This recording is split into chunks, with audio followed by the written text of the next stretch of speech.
You're listening to the Valley Labor Report with David Story and Jacob Morrison.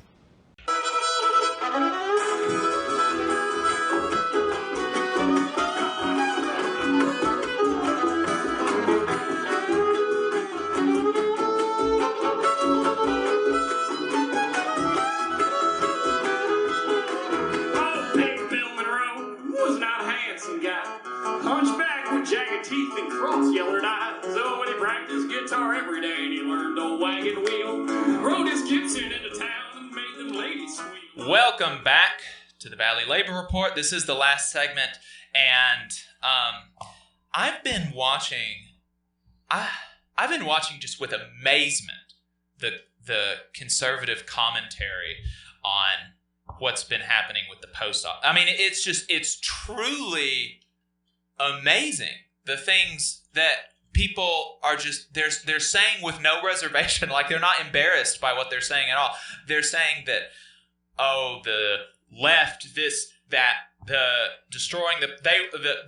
left thinks that we want to destroy the post office. The left thinks that Trump wants to delay mail-in ballots to rig the election, and this is just a big conspiracy theory. These Fake people, news. this is Fake the left, news. this is the left's QAnon, and I'm like, how do you like go to sleep at night? Just such blatant lies. I mean, honestly, How do you justify yourself so with Trump saying it? It's seriously. Here's what there are two reasons that are intersecting right now to destroy the post office. The one that has been going on since its inception is just the normal capitalist free market vulture profiteering leech logic, which is that this is a public service that's providing goods for all Americans that is reasonably priced, and it's efficient and effective, and it's giving people good paying jobs. We don't want that. No, we need to take that over. We need to get rid of that. We can make a buck off of that. We need to make a buck off it. That's the obvious, that's the one that's been going on. That's been a decades thing. But the second one is that to rig the election, to harm confidence in mail-in ballots, to harm the mail-in ballot, the absentee balloting process. And this is like, Trump just literally freaking said it. Like, and these are two right things. Out of his mouth. Out of his mouth. Like, these are two things that are documented. We have established there is a motivation here to destroy the post office. Okay, so let's move forward in this conversation. We have established there are motivations for right-wing oligarchs to destroy the post office. All right, okay, let's move forward. How do we destroy it? What would you do if you wanted to rig the election and privatize the post office so that you can make a buck off of it? Well, if you want to privatize it, you've got a big problem because the post office has a 91% approval rating in America. Most when I say most, like the vast majority of Americans have a positive opinion of the post office. Love it.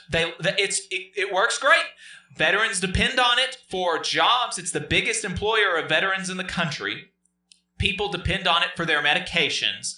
And it works well. You get it, and it works the same. And it's reasonably priced. It's reasonably priced. It works the same for everybody. No matter who you are or where you are, you can ship something for the same price in this country.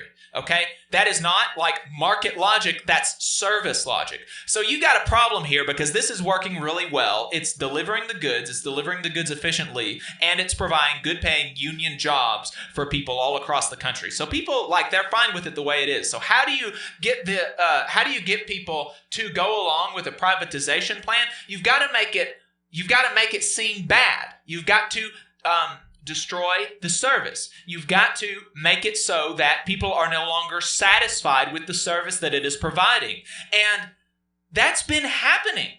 Louis DeJoy, the current Postmaster General, has been sabotaging the post office. Look, it's been happening long before. Let's be honest. It's been happening. It's been happening for a while. But if you look at one of the Democrats in the hearings created this graph that was just, I mean, it was really, I had no idea it was this bad. But it showed the rate of mail that was delivered on time. And it was, I mean, for months and months and months before the pandemic and during the pandemic, it was in a narrow range, like 85 to 95% of the mail is delivered on time. And then immediately following these new policies of destroying mail sorting machines, denying overtime, removing mailboxes, those blue mailboxes, there is a precipitous decline in the amount of mail that was delivered on time. And that's just a fact. That is just a fact that this is happening. Chicks are being delivered dead to farmers who you can deliver chickens, baby chickens through the mail. They're being delivered dead because because it didn't get there on time. People are not getting their medicine on time. I mean, this is just I can't believe that people have the gall to get in front of a microphone and just say this is a conspiracy, because it's documented fact. The Postmaster General admitted that there are mail delays because of his policies. He's saying that, this is an unintended effect of policies that are going to improve the Postal Service. BS. If you believe that, you are just the most gullible person in the world. So that's how you privatize it. You make it such that the service is no longer quality. You make it so that people are not willing to fight for it because they're like, this isn't an institution that works for me. Maybe it will work better in the private sector. And of course it won't. And Rand Paul suggested that people in rural Kentucky or rural Alabama, maybe they should only get mail 2 times a week. Yeah. Maybe, but the people in Beverly Hills and the Hamptons, They can have mail 6 days a week. That's fine. But you peasants on dirt roads in Tennessee and Alabama, you don't deserve mail every day of the week. Screw you. That's what Rand Paul and the Republicans are saying. Goes back to the same thing it always has. If you can afford to pay for something, if you're rich, if you're elite, you will have access to anything you want.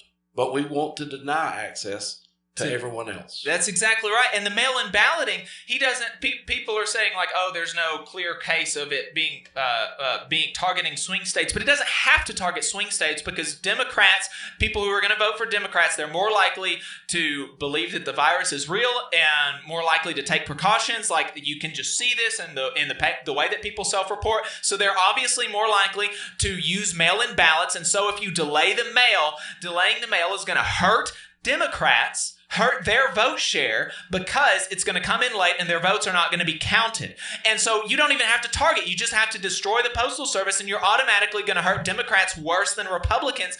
And so except for in Florida. Except for in Florida, because he come out and said Florida's mail is they've got everything under control, because he knows in Florida he's got a higher percentage of elderly that are going to use mail-in ballots. Yeah. It's insane. The gall of people to just get in front of a microphone and just say it. It's amazing. But folks, this has been the Valley Labor Report. We will see you next week.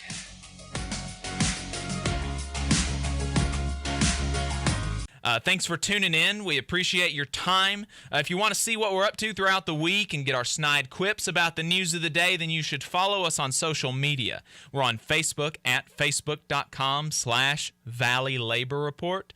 We're on Twitter at Labor Reporters. I'm on Twitter at JacobM_AL. David is on Twitter at Radical Unionist. That's spelled RADICL Unionist.